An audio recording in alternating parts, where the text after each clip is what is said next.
केंद्र की मोदी सरकार पूरे देशवासियों को देने जा रही बड़ा तोहफा। बीजेपी पुरानी पेंशन को फिर से शुरू करने जा रही, ये खबर सामने आई।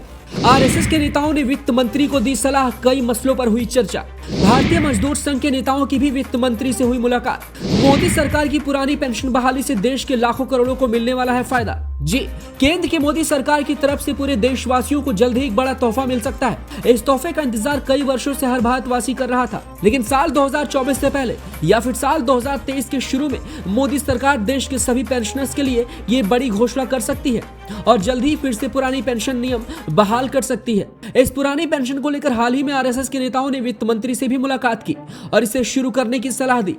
इसके साथ ही नेताओं ने और भी कई चीजों को देश में फिर से शुरू करने की एक सलाह दी। तो चलिए आप भी जान लीजिए कि कैसे मोदी सरकार एक बड़े प्लान के मुताबिक पुरानी पेंशन फिर से शुरू करने जा रही है।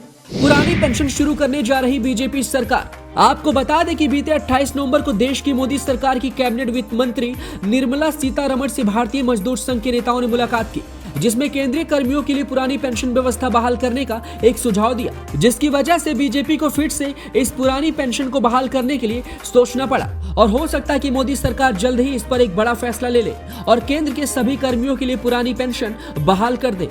बताते चले कि हाल ही में ये मुद्दा हिमाचल प्रदेश और गुजरात विधानसभा चुनाव में जबरदस्त तरीके से छाया रहा, क्योंकि कांग्रेस और आम आदमी पार्टी ने इसे लागू करने का वादा किया है। आपको बता दें कि पुरानी पेंशन व्यवस्था साल 2004 में अटल बिहारी वाजपेयी की सरकार में हटा दी गई थी और उसकी जगह नई पेंशन व्यवस्था लागू की गई थी।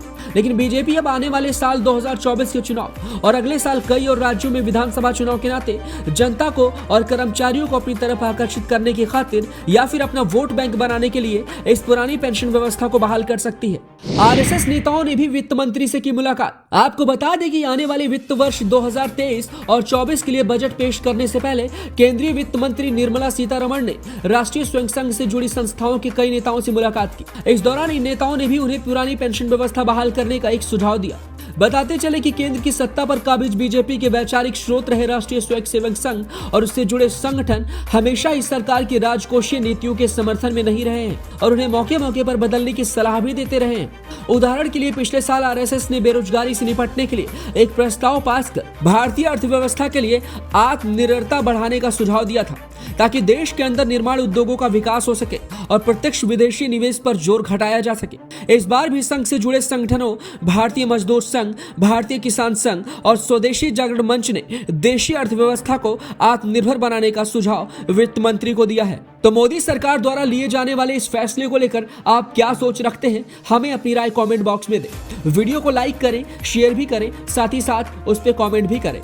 पेज पर नए हैं तो लाइक और फॉलो करना ना भूलें।